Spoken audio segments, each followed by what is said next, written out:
Hey guys, so today I'm going to be looking at more relationship stories. Yeah, let's just get right into the video. Fiance wants to call off our wedding because I would save my 3-year-old niece before her dogs in a hypothetical fire. How can I explain to her my reasoning? I mean, that's a normal thing to do though. So these kind of questions are shitty. Alright? Don't ask these kind of questions to anyone. Alright? Who will you save? You save me or your mom kind of thing. Shut up. I recently got engaged to my fiance about 2 months ago. Everything was fine until 2 days ago. She has 2 dogs and a cat. She loves them and essentially see them as her fur babies. I like them too. I like pets in general, but not to the extent of calling them my kids or anything like that. I personally find it ridiculous, but it's harmless or whatever. My sister has a 3-year-old daughter who literally adores me. She's always so excited to see me and I get her gifts from time to time. My sister and her husband were going to an event today and they left her with me and my fiance for the few hours. I and my fiance were watching a movie and the subject of fire rescue came up. For some awkward reason, she asked me if there was a fire, who I would save first. Her, my niece, or her dogs. I told her I'd do my best to save the 2 of them, her and my niece. I would put my own life at risk to save them. She said, what about the dogs? I told her I would try to save them, but her and my niece come first and it's not even close. She got mad and started saying I'm putting my niece above my own family. I told her I don't know what her logic is, but there's no way I would put the dogs, as much as I like them, above my niece, a little human being with whom I share 25% of my DNA. She then started saying that I know how much her dogs mean to her, and if I loved her, I would value them as much as I value her. I told her I value her a lot more than she can imagine, but when it comes to saving my niece or the dogs, there's no ambiguity. It's always going to be my niece. She even mentioned how I should even save the dogs before her. I told her the only other being I would put before her is our child, when we have one. Otherwise, I would always save her before her pets. Since then, she's giving me a hard time. She has also been acting different with the dogs. I used to feed the dogs every morning. Now she rushes to do it, so I don't do it. She takes them on walks by herself without telling me and is essentially trying to take me out of the equation when it comes with the dogs. I talked to her about it yesterday and she said she's not sure she wants to marry me anymore because I don't value her fur babies. What is she on? Seriously. So anything he says is gonna be wrong. Literally, she's like, would you save me or save my dogs? And he's like, obviously I would save you. And she's like, no, you should save my dogs, you idiot. I'm sorry, but these kind of questions, you get no value out of them, okay? Don't ever ask these questions because you're just gonna get your feelings hurt. And it does nothing, you know? Like, nothing has happened. So like, you know, why are you trying to get your feelings hurt? I mean, he could have flipped the tables on her too. You save your dogs over my niece? How could you? Right? Good that she called off the wedding because I feel like she's way too immature for one. My childhood best friend ended up marrying the guy I fell in love with. I don't want to be around either of them ever again. They are calling me immature. Do you think I'm being unfair? My best friend was the person I went to for advice and to talk to about how much I like this guy. She had her own crush at the time too, and she never told me she liked the same guy I did. I was also very close to the guy in question. They eventually asked me to hang out with the both of them and broke the news that they were dating. He knew I was very much in love with him too. I actually had a mental breakdown because I felt so blindsided and betrayed. I want to make it very clear that I was in love with this guy and they both knew, not a crush or attraction. I got to know him over the course of a year, seeing him every day. They both told me that I should be happy for them. My best friend is actually my cousin and they were saying that at least my crush was joining my family in some way. That's the worst thing ever. No. If I can't have my crush, I don't want him in the family. I ran away from them because I couldn't deal with any of it. They both kept trying to rope me into being friends with them again because they missed me, or I don't know, some sadistic reason. I'm more mad at my cousin because I really felt like she went out of her way to get to know my crush. Ultimately, I have a single atom inside my body that is happy for them and understands they are actually a good match, but in no way do I want to be involved with either of them. That's crazy. Imagine like pouring your heart out to your best friend about the person that you love and they get with them secretly because you've been telling them how much of a good person they are, and then they're like, oh, maybe I should try get him because it's such a good catch. I have had other friends tell me I'm being immature and that I should support them.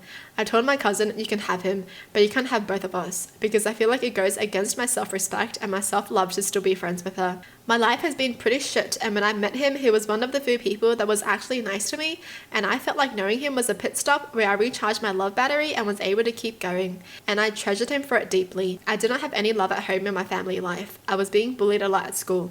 I hate to say it, but without him, I would probably not still be on this planet. I know I don't own either of these people. They can do whatever the hell they want, but so can I. I know I will find someone else to date and a better best friend. But again, I feel like it's gaslighting to tell someone to just be mature and be happy for them. Honestly, good for them, but they need to leave me the F alone and let me down my own path that has nothing to do with either of them. It actually really sucks because they moved pretty close to me and I actually have to run into this guy a few times. Ain't no way you're gonna get together with my crush after I tell you everything about him and then you're just gonna be like, get over it. Stop being so immature. Be happy for us. The fact that they didn't even like try to apologize and, you know, just explain something, all they're gonna say is be like, get over it. You were never together, get over it. Oh my gosh, I'd be mad as hell. I mean, I do feel like this person is doing the right thing from removing themselves from the situation, right? Because they don't want to see these two people, so they're just like, yeah, leave me alone. But why are the other two so insistent on staying friends? Like, leave this person alone. They don't want to be friends anymore, right? Them seeing you two together is already so much pain. They don't want to see it. They don't want to be friends. So just leave them alone and you guys can be happy, right? You guys be happy, do your thing, get married, whatever. But just leave this person alone. It's not that hard. Personally, I wouldn't be mad about the fact that they got together. It would just be about the fact that they made me look dumb. Pouring my heart out to you about this person that I'm so in love with, and you guys are probably already dating. Okay. Two co-workers are having an affair. How can I inform the wife? I work as a receptionist. 4 months ago, I made the stupid decision to recommend my now former best friend Jane for an open position after someone had left. It's a prestigious hotel, so they are very selective about their hiring process. Jane had little to no experience, so I took a risk by vouching for her. Looking back, it was dumb, but I knew she was a hard worker and I could have never guessed what was to come. I trained her during her first month and she picked up things quickly. After that, we began working separate shifts. It was around this time that I started noticing a weird dynamic between her and John, our chief receptionist. One night when I arrived for my shift, I found them acting all giggly and their body language just seemed off. They didn't notice me at first, but when they did, they tried a little too much to act cool, which raised some flags. There have been too many similar situations over the months, but I tried to deny it. John just had a baby and his wife comes at least 4 to 5 times a week, sometimes with the baby too. Jane sees this as well, and I just couldn't think she would do something like that. But the awkward tension, quick glances and giggles just wouldn't quit, so I brought it up 2 weeks ago when we were out for drinks. I was floored by her response. She confessed in a playful manner, almost like sharing a dirty secret. She said they couldn't keep their hands off each other and that she had wanted to spill the tea but didn't want to involve me in the drama. When I brought up his wife and the newborn child, she said she didn't care. Apparently John told her they had been sleeping in separate beds, but his wife stopped caring about the marriage after the pregnancy and other bullshit like that. Excuse me, you guys have a newborn. Obviously she's taking care of the newborn. Dude, it's wild that there are stories like this, you know?